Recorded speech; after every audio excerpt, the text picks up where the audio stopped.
ఈ శ్రేష్టమైన నామంలో వీక్షిస్తున్న నా ప్రియ సోదరి సోదరులందరికీ నా తెలియజేస్తున్నాను. దేవుని బిడ్డలారా, చాలా కాలం తర్వాత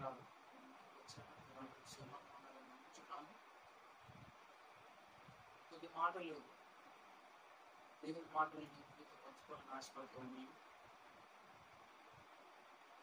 శ్రద్ధతో ఆలోచిస్తారని నమ్ముతున్నాను, వీక్షిస్తారని నమ్ముతున్నాను. దేవుని బిడ్డలారా, ఈ లోకంలో రెండు రకాలైన మనుషులు ఉంటారు. ఒకటి ఆత్మానుసారంగా నడిచేటువంటి మనుషులు ఒకరైతే, శరీరానుసారంగా నడిచే మనుషులు ఇంకొకరు. ఈ శరీరానుసారంగా నడిచే వాళ్ళు ఎప్పుడు లోకంలో మనం ఏమి తిన్నాం, ఏమి తాగుతాం, ఎలా జీవితాం అనే దాని మీదే కాన్సన్ట్రేషన్ చేస్తారు. కానీ ఒక దైవ భయం కలిగి జీవించాలి, ఒక దేవుని ప్రేమ పొందుకొని జీవించాలి, నలుగురితో ప్రేమగా ఉండాలి అనేటువంటి గుణం వాళ్ళలో ఉండదన్నమాట. అయితే రెండో వాళ్ళు ఎవరంటే ఆత్మను అనుసరించి వాళ్ళు ఈ లోకంలో జీవిస్తామన్నమాట. ఒక విధంగా చెప్పుకోవాలంటే క్రైస్తవులు ఆత్మానుసారంగా జీవించేటువంటి అంటే ఇక్కడ క్రైస్తవులం అని పిలువబడేటువంటి వారు కాదు, కానీ ఎవరైతే నిజముగా దేవుని భయభక్తులు కలిగి దేవుని ప్రేమలో నివసిస్తూ దేవుని ఆత్మ పొందుకొని, అంటే ప్రభు అన్నారు కదా, నేను ఆత్మగా నన్ను ఆరాధించే వాళ్ళు ఆత్మతోను సత్యముతోను ఆరాధించాలన్నారు ప్రభు అని. కాబట్టి ప్రియమిత్రులారా, క్రైస్తవ్యంలో కూడా రెండు రకాలైన మనుషులు ఉంటారన్నమాట. వాళ్ళు ఎవరంటే క్రైస్తవులను అని పిలువబడుతూ లోకంలో వాళ్ళు శరీరానుసారులు మాదిరిగానే జీవిస్తారు. కానీ రెండవ వారు మాత్రం అలా ఉంటారన్నమాట. క్రైస్తవ్యానికి వాళ్ళు లోబడి జీవిస్తారు, క్రీస్తుకు లోబడి జీవిస్తారు అన్నమాట. క్రీస్తు ప్రేమకు లోబడి జీవిస్తారు అన్నమాట. క్రీస్తు ఆత్మను పొందుకొని జీవిస్తారు అన్నమాట. కాబట్టి ప్రభు వారు అందుకే మాట్లాడుతున్నారు. బ్రహ్మపత్రిక 8:6 ఈ విధంగా మాట్లాడుతున్నారు. ఏమనంటే, ఆత్మానుసారమైన మనస్సు జీవమును సాధనమునై ఉన్నది. మూలవాక్యం, ఆత్మానుసారమైన మనస్సు జీవమును సాధనమునై ఉన్నది. కాబట్టి ప్రియదేవుని బిడ్డలారా, మనం ఆత్మానుసారమైన మనస్సును మన హృదయంలో నింపుకోవాలన్నమాట. అయితే ఆ ఆత్మానుసారమైన మనస్సు దేనికి సాదృశ్యంగా ఉంటుందంటే జీవానికి సాదృశ్యంగా ఉంటుంది. ప్రభువారు జీవాధిపతిగా ఈ యొక్క మనకు పరిచయం అయ్యారు. కాబట్టి ఆ యొక్క మనస్సును కనుక మనం పొందుకొని ఉన్నట్లయితే మనం కూడా జీవాత్మను పొందుకున్న వారమే. ఎస్కేల్ పత్రికలో ఎస్కేల్ ప్రవచన ద్వారా మాట్లాడుతుంటారు. ప్రభు ఆ లోయలోకి ప్రభువారు ఎస్కేల్ తీసుకెళ్ళి ప్రవక్తను తీసుకెళ్ళి అక్కడ ఒక ఎండిపోయినటువంటి స్థితిలో ఉన్నటువంటి ఎముకలను చూపించి మాట్లాడుతుంటారు. నీవు వీళ్ళకి జీవాన్ని దయచేయండి. అప్పుడు ఎస్కేల్ గారు, ప్రభువా నేను ఎంతటి వాడిని, నేనేం చేయగలను, నేనంటే వీళ్ళకి ఎండిపోయిన స్థితిలో, అంటే చనిపోయి ఎముకలు కూడా ఎన్నో సంవత్సరాలైనటువంటి ఎముకలు కూడా మళ్ళా నేను జీవాన్ని ఇవ్వాలా, అది ఎలా సాధ్యం ప్రభు అన్నప్పుడు ప్రభువారు నమ్మిక మాత్రం నేను చెప్పిన పని నువ్వు చేయి, ఖచ్చితంగా జరుగుతుంది అన్నప్పుడు ఎస్కేల్ గారు దేవుని మనసు పొందుకొని ఆయన దేవుని భయభక్తులు కలిగి జీవించారు. కాబట్టి దేవుని మనసు పొందుకున్నటువంటి ప్రవక్త కాబట్టి ఆయన ప్రభు వాగ్దానాన్ని ఆ ఎముకల్లో ప్రవచించినప్పుడు ఆ ఎండిన స్థితిలో ఉన్నటువంటి ఎముకలు జీవాన్ని సంతరించుకున్నాయన్నమాట. కాబట్టి ఇప్పుడు దేవుని బిడ్డలారా, మనం కూడా ఒకవేళ ఆత్మానుసారులను చెప్పుకుంటూ ఈ లోకంలో ఎండిపోయిన స్థితిలో ఉన్నామేమో ఒకసారి మనం ఆలోచన చేసుకున్నట్లయితే, మనం జీవం కలిగిన దేవుని నామాన్ని కనుక మనం అనుసరిస్తూ ఉన్నట్లయితే జీవమును ఆత్మానుసారమైన మనస్సు మనకి జీవంలో దయచేస్తుంది అన్నమాట. కాబట్టి ప్రియమైన బిడ్డలారా, ఆత్మానుసారమైన మనస్సు జీవమును సాధనమునై ఉన్నది. కాబట్టి మనం కూడా ఆ జీవాత్మని మనం అనుసరించే వారిగా ఉండాలి. అదేవిధంగా గలతీ పత్రిక 5వ అధ్యాయం 25వ వాక్యం ద్వారా కూడా మాట్లాడుతున్నారు. ఏమనంటే మనము ఆత్మను అనుసరించి జీవించిన వారమైతున్నామా, ఆత్మను అనుసరించి క్రమముగా నడుచుకుంటున్నాం.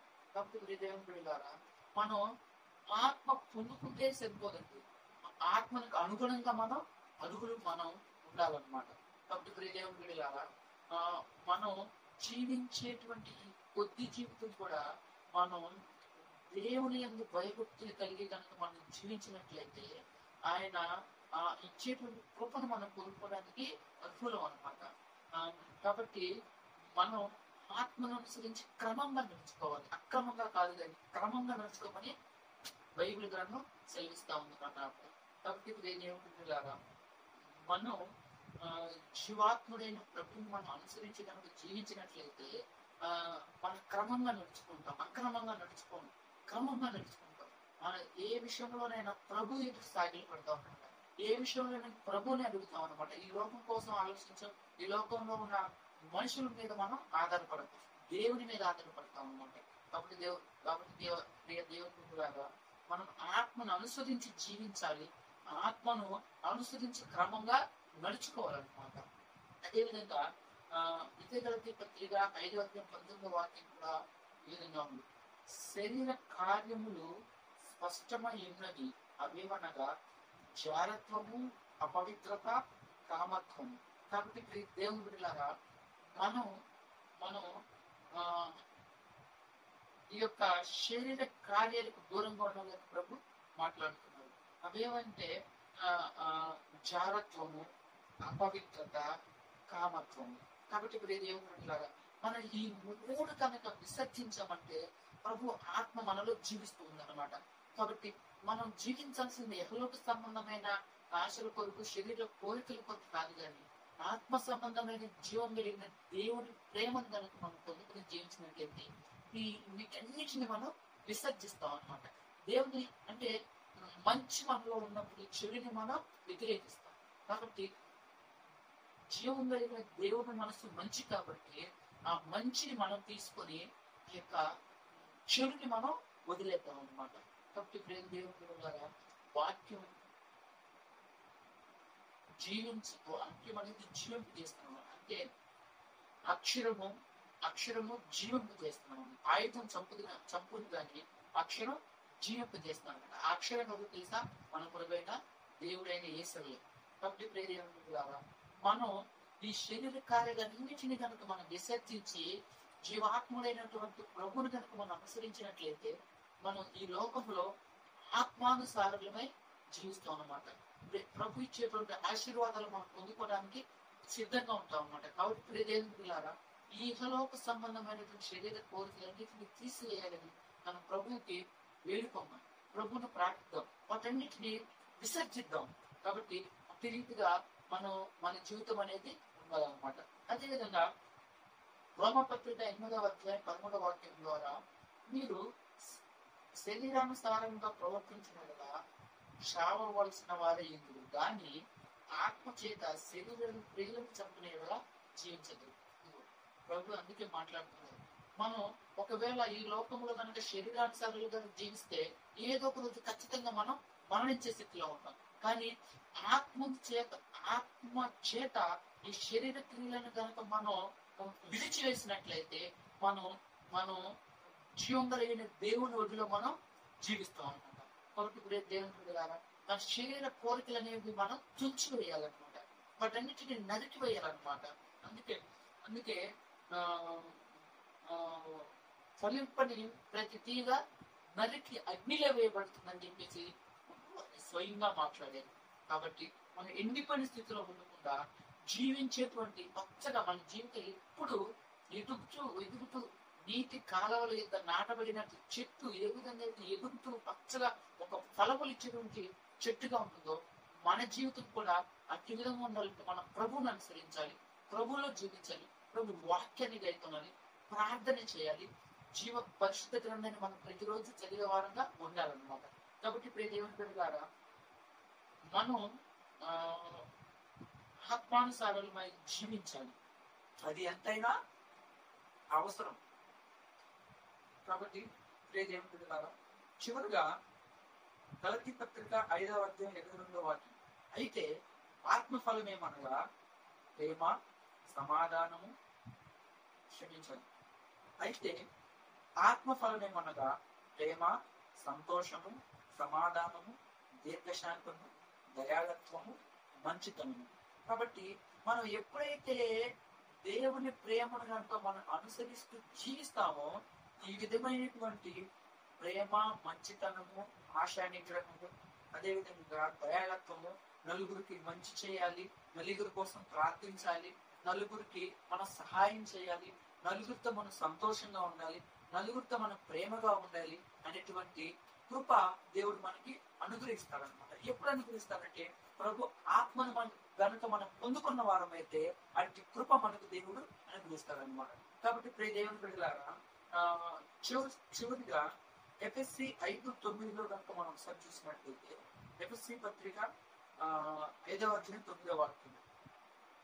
వెలుగు ఫలము సమస్త విధములైన మంచితనం, నీతి, సత్యమును వాటిలో కనబడుచును. కాబట్టి ప్రియ దేవుని బిడ్డలారా, మన దేవుడు వెలుగు. మన దేవుడు వెలుగు కనుక మనల్ని కూడా వెలుగు సంబంధులుగా చేయాలని ఆయన మన కోసం తన ప్రాణాన్ని శిలువపై అర్పించి చివరి రక్తపు బొట్టు వరకు, అంటే ఆయనలో రక్తం లేదనమాట, నీరు కారుతుంది. లాస్ట్ లో కనుక ఆ ప్రభు అని శిలువ మీద ఉన్నప్పుడు ఆ సైనికుడు గుర్తించాడు, అయ్యో అదేంటి అందరిలో రక్తం కదా కారేది, ఈయనలో ఏంటి వాటర్ నీరు కారుతూ ఉన్నది ఏంటి అని చెప్పేసి ఆయన ఆశ్చర్యపోయాడు అనమాట.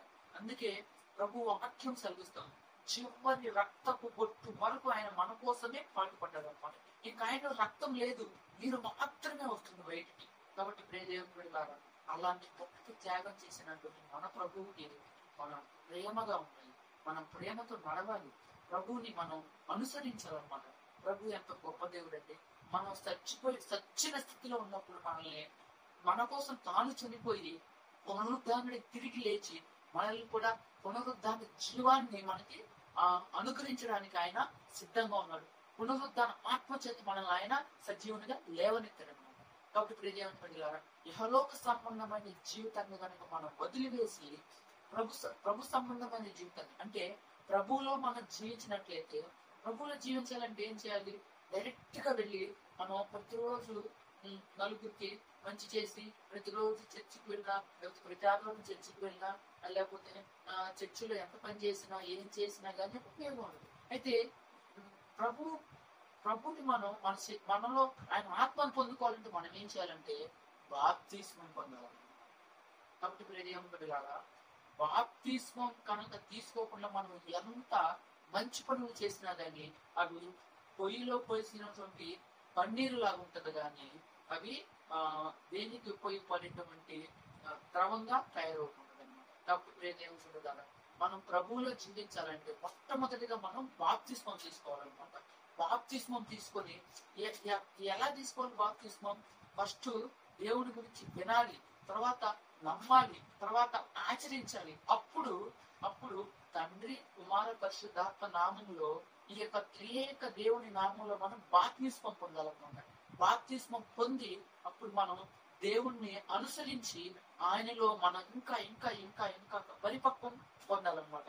కాబట్టి ప్రియ దేవుని బిడ్డలారా, ఈ దినాన మనం ఒకవేళ చచ్చిన స్థితిలో ఉన్నామేమో, ఈ దినాన దేవుని ప్రేమను మనం నోచుకోలేని స్థితిలో ఉన్నామేమో, ఈ దినాన మనం ఎందుకు పనికిరాని స్థితిలో ఉన్నామేమో ఒక్కసారి ఆలోచన చేద్దాం. ఒక్కసారి మనం దేవుడిని మనం కనుగొందాం. ఒక్కసారి దేవుని ప్రేమను మనం అనుసరిద్దాం, దేవుని ప్రేమలో జీవిద్దాం, దేవుని మనసును పొందుకుందాం, దేవుడు ఇచ్చేటువంటి ఆశీర్వాదాలను మనం అందిపుచ్చుకుందాం. కాబట్టి దేవుని బిడ్డలారా, ఈ వాక్యం జీవితంలో ఒక నూతనమైనటువంటి ఒక ఫలాన్ని ఫలం చేసే నమ్ముచు ఈ కొద్ది మాటలు తండ్రి, కుమార, పరిశుద్ధాత్మ నామములో సమర్పిస్తున్నాము. Thank you. కృపా సత్య సంపూర్ణ స్మృతికి పాత్ర జీవాధిపతి వందనాలు ప్రభువా. ఇప్పటి వరకు ప్రభువా ఆయన మేము మీ ఆత్మను పొందుకోకుండా శరీరానుసారంగా జీవించి ఉన్నామేమో మమ్మల్ని క్షమించండి ప్రభా. ఇక నుంచి ఈ దినం నుంచి నా ప్రభా మేము ఆత్మానుసారులమై అనగా మీ యొక్క ఆత్మను పొందుకొని మీ ప్రేమను పొందుకొని ప్రభా మీ యొక్క నాయన అడుగు జాడలు మీ రక్షణలు మేము నడువునట్టు చూపించమని ఈ యొక్క వాక్యం ప్రతి జీవితంలో మారు మనసును దయచేయమని ప్రభా ప్రతి ఒక్క బిడ్డలు మీ చేతులు సమర్పించుకుంటూ యేసుక్రీస్తు నామమున ప్రార్థిస్తున్నాము. ఆమేన్ ఆమేన్ ఆమేన్. హల్లెలూయా.